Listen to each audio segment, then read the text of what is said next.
What's up guys, Chris Cardo here. Just wanted to come on here and show a quick video. I am preparing to receive my Losi Pro Moto MX. It's just the shipment is on its way finally after 3 months of waiting. But I did want to get on here today and just kind of show what I've already prepared for when it does get here. In one of my other videos, or I believe in a post, you would have seen that I purchased the Vidavon brake caliper.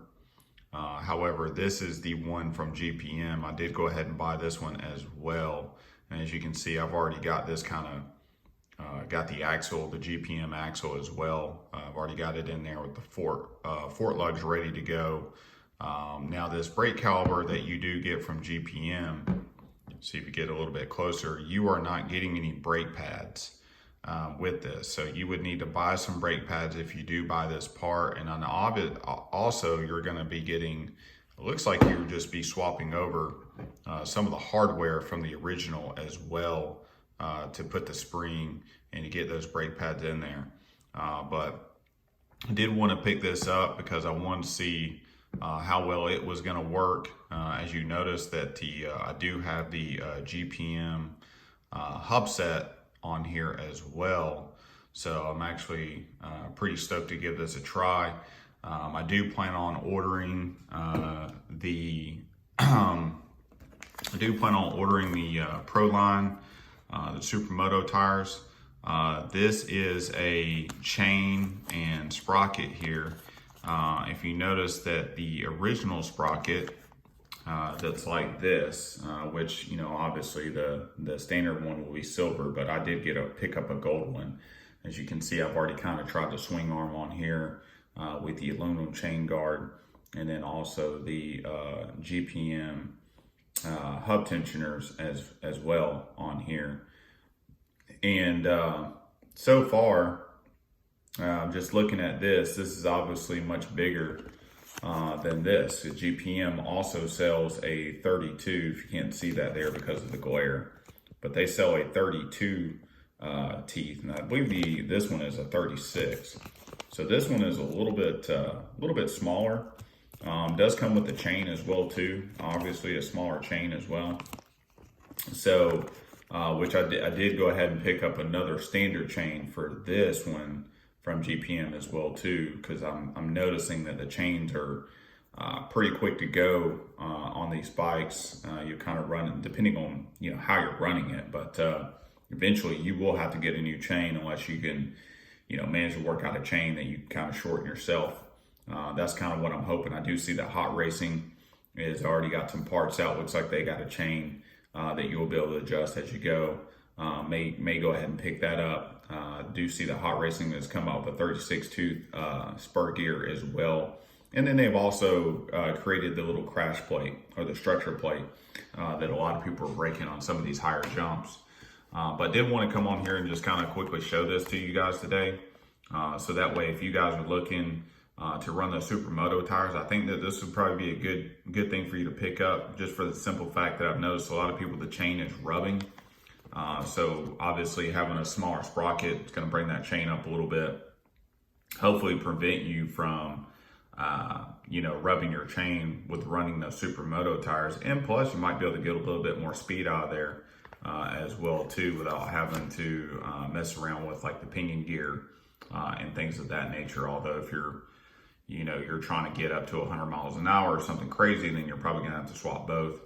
But I'm not looking to do that. I'm just looking to have a pretty good time with this. I should be receiving this hopefully tomorrow. Like I said, I've been waiting 3 months for this bike, so I'm pretty excited to finally get my hands on it. A lot of other great releases that I'd like to get my hands on, such as the Mojave 4S. Seems like a pretty cool platform. I've been watching people's videos on that. And then also the Arma Granite Grom. Actually, the Granite Grom is more entertaining to me than the Mojave, just because we already had a Mojave platform already, the 6S version.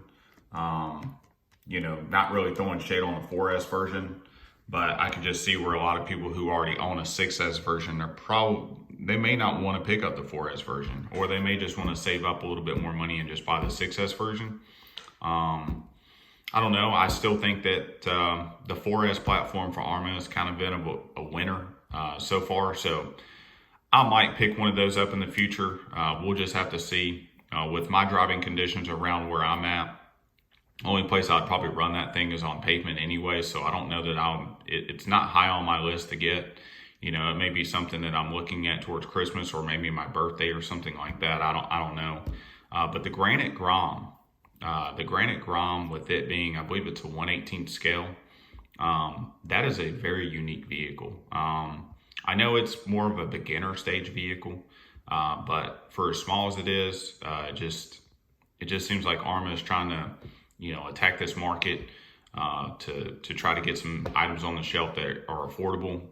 For this Christmas season, obviously they released the Gorgon, basically right around the same price, much bigger vehicle, but basically almost right around the same price. I think it's maybe like $30 more for the assembly kit, and maybe $20 more for the ready to run.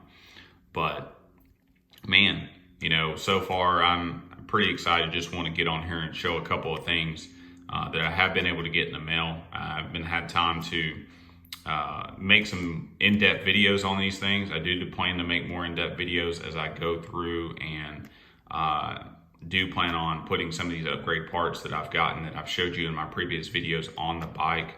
I plan to try to do some, you know, like maybe some montage videos just showing, you know, an upgrade piece at a time. And then what I'm hoping is I have enough time to where I can test out the bike with some of the upgrade parts and without, and then maybe with them all, and then, you know, maybe with, you know, parts here and there, where it just be like, hey, if you had aluminum hubs, how does it perform? If you just have the triple clamp set, how does it perform? You know, or also going to look into the weight of things too. Considering that my bike is on the way, I'll probably go ahead and put in an order for the carbon fiber chassis plates as well too. So that way when we do decide to slap all this aluminum on there, it's probably going to be a good idea to slap on the carbon fiber chassis plates. But that's going to be the end of this video. Be prepared to see a future video in the future, hopefully sooner rather than later. I'm hoping that to have one out by Friday, or hopefully by this weekend, given that the bike shows up tomorrow as like the tracking number says. That usually never happens. So I probably don't even expect the bike to be able to get here probably like Wednesday or Thursday at the earliest, but it does say Tuesday tomorrow, so we'll see. Out of that, you guys have a wonderful day, and we'll holler at you next time.